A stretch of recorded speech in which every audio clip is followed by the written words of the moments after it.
تو اب میں ایک بات عرض کروں، اسی طرح یزید کے بارے میں لوگ سوال پوچھتے ہیں یزید کا، تو یزید کے بارے میں بھی دونوں طرف ہماری رائے کے حساب سے غلو ہے۔ یزید کے دور میں حضرت حسین کا قتل یقیناً ہوا ہے، مگر کسی ایک مستند روایت سے یہ ثابت نہیں کہ یزید نے حکم دیا تھا حضرت حسین کو قتل کرنے کا۔ یہ کہیں بھی روایت میں ثابت نہیں یار میرا خیال ہے۔ کوفہ کے گورنر کے حکم سے قتل ضرور ہوا ہے، لیکن کیا یزید نے اس کا آرڈر دیا تھا؟ اس کا کسی مستند روایت میں ثبوت؟ یہ اکثر سنا ہوگا جو مفتی صاحب نے بات کی ہے یزید کے حوالہ سے، یہ ادھر ادھر کے حوالے دے کے یزید کو بری کرنے کی پوری کوشش کرتے ہیں، ٹھیک ہے نا۔ مجھے آج تک اس بات کی سمجھ نہیں آئی کہ ان لوگوں نے ایسا کیا کام یزید سے کروانا تھا تو پھر انہوں نے کہنا تھا کہ جی یزید جو ہے نا وہ بڑا برا آدمی ہے۔ میں آپ سے یہ سوال کرتا ہوں، سارے جتنے بھی یزیدی ہیں، مجھے ایک بات بتلاؤ کہ پہلے ڈنڈے کے زور پہ اس کو حکومت دی گئی اور اس پہ میرے پاس بے شمار دلائل ہے، اور دوسرا جب یزید کو علم ہوا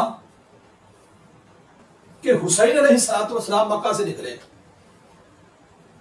کوفہ کی طرف روانہ ہونے لگے، تو کوفہ کا جو گورنر تھا اس وقت امیر تھا، وہ نعمان بن بشیر تھے رضی اللہ عنہ، نبی کے صحابی تھے، شریف آدمی تھے۔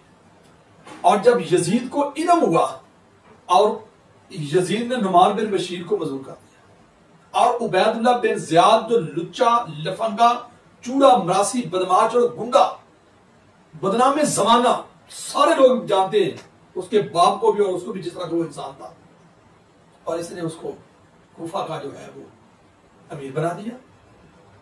اس کو پتا تھا کیوں بنایا اس نے، اس کے دل کے اندر بغض تھا، پھر نعمان بن بشیر کو اتارا نا، عبید اللہ بن زیاد کو لگایا۔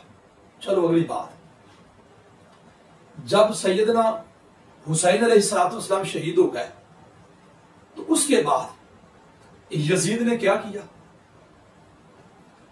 یزید بادشاہ تو تھا نا اس وقت، یعنی کہ میں حیران ہوں آپ لوگوں کی عقل پہ کہ وہ وقت کا بادشاہ ہے اور اس کی حکومت کے اندر ہے، اور اس کا جو ہے وہ وزیر اعلیٰ یا اس کا جو وزیر ہے وہ سیدنا حسین علیہ السلام کو قتل کر رہا ہے، اس کی فوجیں قتل کر رہی ہیں، شہید کر رہی ہیں، اور آپ کہہ رہے ہیں کہ یزید نے حکم ہی نہیں دیا، یزید نے ایسے کیا ہی نہیں۔ پھر اس نے یزید نے بعد میں سزا کیا دی، اور سیدنا عثمان بن عفان رضی اللہ عنہ سے جنگ ہوئی نا، قتل و غارت ہوئی نا، کیوں ہوئی؟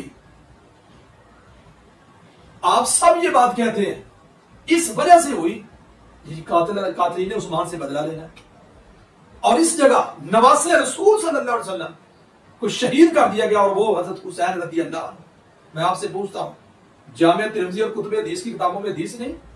نبی رحمت صلی اللہ علیہ وسلم خطبہ ارشاد فرما رہے، حسن حسین گرتے ہوئے آئے، نبی صلی اللہ علیہ وسلم نے جو ہے وہ منبر سے نیچے اترے، خطبہ چھوڑا، اور آپ صلی اللہ علیہ وسلم نے حسن و حسین کو اٹھا لیا اور اپنے پاس بٹھایا۔ یعنی نبی صلی اللہ علیہ وسلم نے امام حسین علیہ السلام اور امام حسن علیہ السلام کا گرنا جو ہے وہ میرے نبی صلی اللہ علیہ وسلم کو ناگوار گزرا، اچھا نہ لگا۔ تو نبی رحمت صلی اللہ علیہ وسلم کو امام حسین علیہ السلام کا کٹنا کیسے گوارا ہو سکتا ہے؟ میں آپ سے پوچھتا ہوں، یعنی اتنا گندا انسان ہے یزید کہ اس نے صرف نواسے رسول صلی اللہ علیہ وسلم کو ہی قتل نہیں کروایا، اگر انسانوں دلیل دے۔ میں جب وہ سوالی میں چھوٹا تھا نا تو میں یہ مولویوں سے سنتا آ رہا ہوں کہ سیدنا عمر فاروق رضی اللہ عنہ فرماتے ہیں کہ اگر میری حکومت میں دریائے فرات کے کنارے کتا بھی پیاسا مار گیا، عمر کو اللہ کی بارگاہ میں جواب دینا ہوگا، اور یار فرات کے کنارے نواسے رسول صلی اللہ علیہ وسلم کو اور ساتھ جو آپ کی عزیز و قارب ان کو اتنی بے دردی سے شہید کر دیا گیا، اسی کہنے یزید کا قصور ہی کوئی نہیں، کیا مطلب پوچھی نہیں ہونی۔ جلدی سمجھ نہیں آئی بات یہ ہے۔ اور پھر اس نے صرف یہی کارنامہ کیا، اور اللہ کے بندوں اس نے تو مدینہ پہ واقعہ حملہ نہیں ہوا، حملہ کروایا، اور امام ابن کثیر نے البدایہ کے اندر محدثین نے لکھا کہ جی سانو صحیح سند نہ پیش کر دو. جب سند کی طرف بات آ گئی تو پھر تو کچھ بھی صحیح نہیں نکلے گا.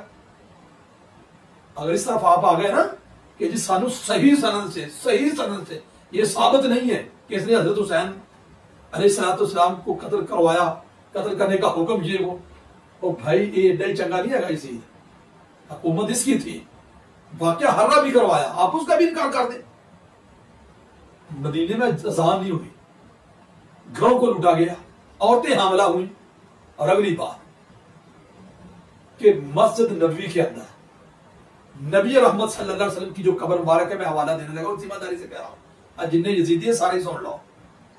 ابن حجر مکی نے لکھا ہے, یہ کتاب میرے پاس ہے, سوائق المائی کا یہ کتاب ہے ابن حجر مکی, کہ نبی کی قبر پہ, نبی کے روزے پہ کتوں نے پیشاب کیا ہے. اگر یہ لفظ نہ ہو, میں نے گھر بیٹھ کے تو یہ کتاب نہیں لکھ دی.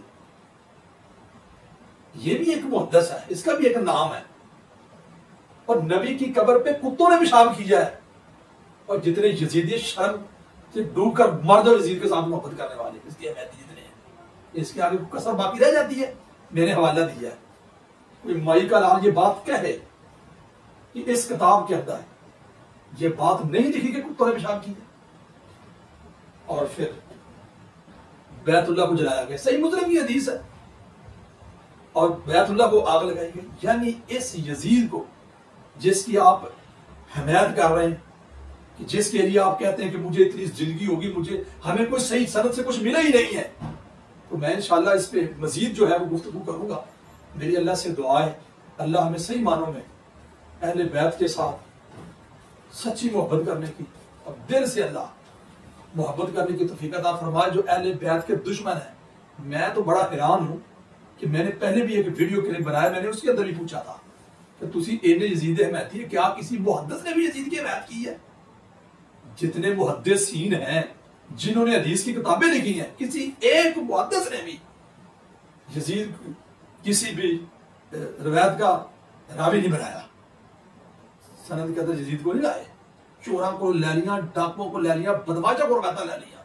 بے شک بعد میں ان کی روایتوں کو جو ہے وہ قبول نہیں کیا گیا. اس یزید کو نہیں لینا, پلید آدمی سی ہے. محدثین نے یہ نام لکھنا ہی اپنی حدیث کتابیں گوارا نہیں کیتا, ساری کتنے کتابیں باقی سارے ذخیرے دے کتنے سجا نازنا ماجی دا پلید آدمی تو یہ حمایت کرن لے.